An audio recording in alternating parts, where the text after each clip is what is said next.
Electronic mail objectives. اس section میں ہم دیکھیں گے کہ الیکٹرانک میل کیا ہے، اس کے کیا فائدے ہیں، یہ کیسے بنائی جاتی ہے اور اسے کیسے استعمال کیا جاتا ہے۔ انٹروڈکشن۔ انٹرنیٹ کے ذریعے ہم مختلف ویب سائٹس کو دیکھنے اور ان میں مختلف انفارمیشن کو ڈھونڈنے کے علاوہ ایک اور بہت کارآمد فیچر ای میل کا استعمال بھی کر سکتے ہیں۔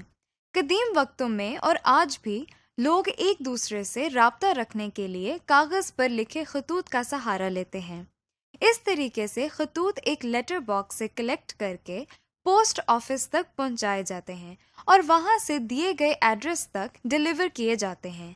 لیکن یہ ایک لمبا پروسیس ہے، اس میں ایک عام سے خط کو پہنچنے میں کئی دن لگ جاتے ہیں۔ اس مسئلے کو حل کرنے کے لیے یعنی انفارمیشن کو ایک جگہ سے دوسری جگہ زیادہ تیزی سے پہنچانے کے لیے نت نئے طریقے سوچے گئے، مثلاً فیکس، ٹیلی گرام، ٹیلی فونز، ای میل وغیرہ۔ ان میں آج کل بہت زیادہ استعمال ہونے والا آسان، سستا اور تیز ترین طریقہ ای میل ہے۔ ای میل الیکٹرانک میل کا مخفف ہے۔ ای میل سے ہم گھر بیٹھے انٹرنیٹ کے ذریعے کوئی پکچر، میسج یا کسی بھی قسم کی انفارمیشن دنیا کے کسی بھی کونے میں بھیج سکتے ہیں۔ ای میل اصل میں عام خط کی طرح ہے، مگر فرق یہ ہے کہ یہ کی بورڈ کی مدد سے کمپیوٹر پر لکھی جاتی ہے اور انٹرنیٹ کو استعمال کرتے ہوئے ایک کمپیوٹر سے دوسرے کمپیوٹر پر منتقل کی جاتی ہے۔ ای میل اپنے دوستوں، رشتہ داروں اور کلیگز کو میسیجز بھیجنے کا آسان، تیز اور بہت اکنامیکل طریقہ ہے۔ ای میل کو بھیجنے یا وصول کرنے کے لیے آپ کو علیحدہ سے کوئی پیمنٹ نہیں کرنا پڑتی، اس میں آپ کو صرف انٹرنیٹ استعمال کرنے کی فیس دینی پڑتی ہے۔ ای میل کا ایک اور فائدہ یہ ہے کہ آپ میسیج کو جب چاہیں بھیج سکتے ہیں، اس کے لیے کوئی خاص وقت مقرر نہیں ہے۔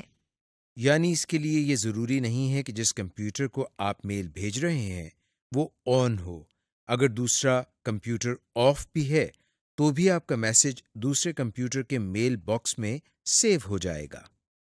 ای میل سرور۔ ای میل کو تفصیل سے سیکھنے اور اس میں کام شروع کرنے سے پہلے ہم ای میل کے کمپوننٹس کو ڈسکس کرتے ہیں۔ جب ہم کوئی ای میل میسج ایک کمپیوٹر سے دوسرے کمپیوٹر کو بھیجتے ہیں تو اس وقت ای میل کلائنٹ SMTP اور POP3 سرور کو استعمال کرتے ہیں۔ آئیے انہیں ڈیفائن کرتے ہیں۔ ای میل کلائنٹس وہ پروگرام ہیں جو ای میل میسیجز کو لکھنے، بھیجنے اور ریسیو کرنے اور پڑھنے کے لیے استعمال ہوتے ہیں۔ کچھ مشہور ای میل کلائنٹس میں جی میل، کمیونیکیٹر، ہاٹ میل، یاہو وغیرہ شامل ہیں۔ SMTP سمپل میل ٹرانسفر پروٹوکول کا مخفف ہے۔ یہ ای میل میسیجز کو انٹرنیٹ کے ذریعے ایک کمپیوٹر سے دوسرے کمپیوٹر میں بھیجنے کا پروٹوکول ہے۔ POP3 پوسٹ آفس پروٹوکول کا مخفف ہے۔ SMTP کے ذریعے جو میسج بھیجے جاتے ہیں ان کو ریسیو کرنے کے لیے POP3 سرور استعمال ہوتا ہے۔ ای میل کلائنٹ پروگرام POP3 سرور کے ذریعے نئے ای میل میسیجز کو ریسیو اور ڈاؤن لوڈ کرتا ہے۔ اب ہم دیکھتے ہیں کہ جب ای میل میسیجز بھیجے جاتے ہیں تو کن سٹیپس سے گزرتے ہیں۔ جب ہم کوئی ای میل بھیجنا چاہتے ہیں تو اس کے لیے سب سے پہلے ہم ای میل کلائنٹ استعمال کر کے ای میل میسیج لکھتے ہیں اور اسے سینڈ کرتے ہیں۔ ای میل کلائنٹ اس میسج کو SMTP سرور پر بھیجتا ہے اور اگر ریسیور لوکل ہے تو وہ ای میل میسج POP3 سرور کو بھیجا جاتا ہے۔ ریسیور کمپیوٹر جب چاہے POP3 سرور سے ای میل میسج کو ریسیو کر لیتا ہے۔ اگر ریسیور کمپیوٹر لوکل نہیں ہے تو SMTP سرور آپ کے ای میل میسج کو ریسیور کے SMTP سرور پر ٹرانسفر کرتا ہے۔ پھر ریسیور کے SMTP سرور سے یہ میل POP3 سرور کو ٹرانسفر کی جاتی ہے، جہاں سے ریسیور کمپیوٹر اس ای میل میسج کو ریسیو کر لیتا ہے۔ ای میل ایڈریس۔ اس سیکشن میں ہم ای میل ایڈریس کے اسٹرکچر کو سمجھتے ہیں۔ ہم ای میل ایڈریس کو ایک مثال کے طور پر سمجھتے ہیں۔ جب ہم کسی کو خط لکھتے ہیں تو خط کے لفافے پر اس شخص کا پتہ لکھا جاتا ہے جس کو خط بھیجنا ہوتا ہے۔ بالکل اسی طرح جب ہم ایک ای میل میسج لکھتے ہیں تو اس کو لکھنے کے بعد یہ بھی بتانا ہوتا ہے کہ اس میسج کو کس ایڈریس پر بھیجنا ہے۔ اس ایڈریس کو ای میل ایڈریس کہتے ہیں۔ مثلاً یہ ایک ای میل ایڈریس ہے۔ آئیے اب اس ای میل ایڈریس کے اسٹرکچر کو سمجھتے ہیں۔ کسی بھی ای میل ایڈریس کے دو حصے ہوتے ہیں۔ ان دونوں حصوں کو @of کے سمبل سے علیحدہ کیا جاتا ہے۔ پہلے حصے میں یوزر نیم ہوتا ہے۔ یہ وہ نام ہوتا ہے جس سے اس شخص کا ای میل سافٹ ویئر میں اکاؤنٹ ہوتا ہے۔ مثلاً اس مثال میں یوزر کا اس نیم سے اکاؤنٹ ہے۔ یہ نام آپ کا اپنا دیا ہوا ہوتا ہے۔ آپ اپنی مرضی سے کوئی بھی یوزر نیم دے سکتے ہیں۔ دوسرے حصے میں اس ویب سائٹ کا URL دیا جاتا ہے جس میں یوزر کا ای میل اکاؤنٹ ہوتا ہے، جیسے yahoo.com اور vu.edu.pk وغیرہ۔ مثلاً ان ای میل ایڈریسز میں یہ یوزر نیم ہے اور یہ ویب سائٹس کے URL ہیں جہاں ان یوزرز کے اکاؤنٹ ہیں۔ کریٹنگ ای میل اکاؤنٹ۔ جب بھی ہم کسی پروگرام کو استعمال کرنا چاہتے ہیں تو اس کے لیے ضروری ہے کہ ہمارا اس میں اکاؤنٹ ہو۔ یعنی ہمارے پاس ایک نام اور خفیہ کوڈ ہونا چاہیے جس کی مدد سے ہم ای میل میسیجز کو سینڈ، ریسیو اور ریڈ وغیرہ کر سکیں۔ آئیے اس سیکشن میں ہم بہت استعمال ہونے والی ویب سائٹ یاہو میں ای میل اکاؤنٹ بنانا سیکھتے ہیں۔ سب سے پہلے ہم براؤزر کے ایڈریس بار میں mail.yahoo.com کو ٹائپ کرتے ہیں۔ چونکہ ہم پہلی دفعہ اپنا ای میل بنا رہے ہیں اس لیے اب ہمیں جو اسکرین نظر آ رہی ہے اس میں سائن اپ پر کلک کرتے ہیں۔ ہمارے سامنے یہ فارم اوپن ہو گیا ہے۔ یہاں پہلے باکس میں جہاں فرسٹ نیم لکھا ہوا ہے ہم نے اپنے نام کا پہلا حصہ ٹائپ کرنا ہے، جیسے ہم یہاں یہ نام ٹائپ کر رہے ہیں۔ اس کے بعد دوسرے باکس میں لاسٹ نیم لکھا ہوا ہے جس کا مطلب ہے ہمیں اپنے نام کا دوسرا حصہ لکھنا ہے۔ ہم یہاں یہ نام ٹائپ کر دیتے ہیں۔ اب اس سے آگے والے باکس میں جس نام سے ہم اپنا ای میل بنانا چاہتے ہیں ہم یہاں پر وہ نام لکھیں گے جیسا کہ ہم یہ نام ٹائپ کر رہے ہیں۔ اب ہم نے پاس ورڈ میں وہ خفیہ کوڈ بتانا ہے جس کی مدد سے ہم ای میل اکاؤنٹ کو دوبارہ ایکسیس کر سکیں۔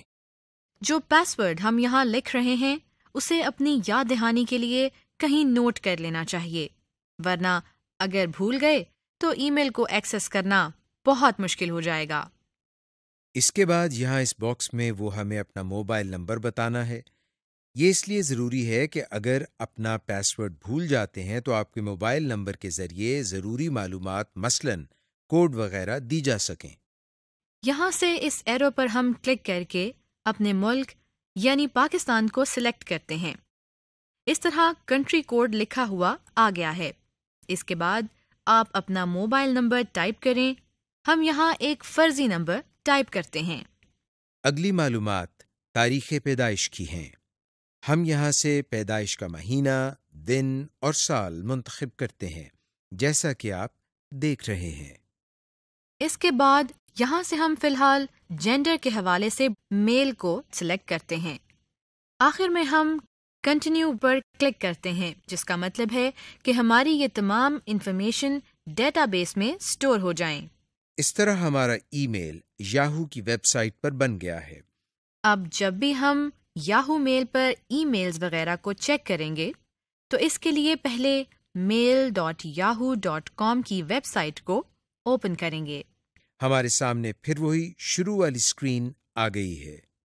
اس دفعہ ہم ان باکسز میں یاہو یوزر نیم اور پاس ورڈ بتا کر ای میل میسیجز کو ریسیو اور سینڈ کر سکتے ہیں۔ آپ اس طرح کسی بھی ای میل پروگرام میں اپنا ای میل اکاؤنٹ بنا کر اس کی مختلف سہولیات سے فائدہ اٹھا سکتے ہیں۔ Mail box. اس سیکشن میں ہم ای میل سافٹ ویئر میں آنے والی میلز کو اوپن کرنے کا طریقہ سیکھتے ہیں۔ آپ جانتے ہیں کہ جب بھی ہمیں کوئی لیٹر موصول ہوتا ہے تو پہلے ہم اسے کھولتے ہیں، پھر اس لیٹر کو نکالتے ہیں اور پھر اس کو پڑھتے ہیں۔ بالکل اسی طرح جب ہمیں کسی ای میل پروگرام میں کوئی ای میل موصول ہوتی ہے تو اس کو بھی پڑھنے کا ایک خاص طریقہ ہے۔ آئیے اسے سیکھتے ہیں۔ مثلاً آپ کے سامنے اس وقت یاہو کا ای میل والا پیج اوپن ہے۔ ہم اس میں ای میل میسیجز کو پڑھنے کے لیے ان باکس میں موجود اس میسج پر کلک کرتے ہیں۔ تو یہ دیکھیں ہمارے سامنے یہ پیج کھل گیا ہے جس میں ہم اس میسج کو پڑھ لیتے ہیں۔ نیکسٹ میسج کو پڑھنے کے لیے ہم ان باکس پر کلک کرتے ہیں اور اس کے بعد کسی بھی میسج پر کلک کر کے اوپن کر سکتے ہیں۔ جب ہم یاہو میں ان باکس کے کسی میسج کو دیکھتے ہیں تو اس میں ہمیں یہ سیکشن نظر آتے ہیں۔ سب سے اوپر یہاں پر سبجیکٹ کے سیکشن میں اس میسج کی شارٹ ڈسکرپشن ہوتی ہے۔ اس کے بعد اس حصے میں اس شخص کا نام ہوتا ہے جس نے میسج بھیجا ہوتا ہے۔ ہم اس نام پر ماؤس پوائنٹر لے کر جاتے ہیں تو اس شخص کا ای میل ایڈریس ظاہر ہو گیا ہے جیسا کہ آپ دیکھ رہے ہیں۔ نیچے 2 کے آگے ہمیں اس میسج کے ریسیپینٹ کے ای میل ایڈریس نظر آتے ہیں جن کو یہ ای میل بھیجی گئی ہوتی ہے۔ 2 کی نیچے والی ونڈو میں ہمیں اس میسج کے کانٹینٹس نظر آتے ہیں۔ اس میسج کو پڑھ کر ہم بھیجی گئی میل کا مقصد جان سکتے ہیں۔ میسیجز پڑھ لینے کے بعد ہمیں اپنے اکاؤنٹ سے سائن آؤٹ بھی کرنا ہوتا ہے تاکہ آپ کی غیر موجودگی میں کوئی اور آپ کے میسیجز نہ پڑھ لے۔ اس کے لیے ہم اوپر یہاں اس نام پر اپنا ماؤس پوائنٹر لے کر آتے ہیں۔ اب جو ڈراپ ڈاؤن لسٹ اوپن ہوئی ہے اس میں سے سائن آؤٹ پر کلک کرتے ہیں۔ یہ دیکھیں ہمارا میل باکس بند ہو گیا ہے۔ سمری: اس لیسن میں ہم نے پڑھا کہ ای میل سرور کتنی قسم کے ہیں اور وہ کیا کام کرتے ہیں۔ ہم نے سیکھا کہ ای میل ایڈریس کیسے بنایا جاتا ہے اور میل باکس میں میسیجز کو دیکھنے کا طریقہ بھی سیکھا۔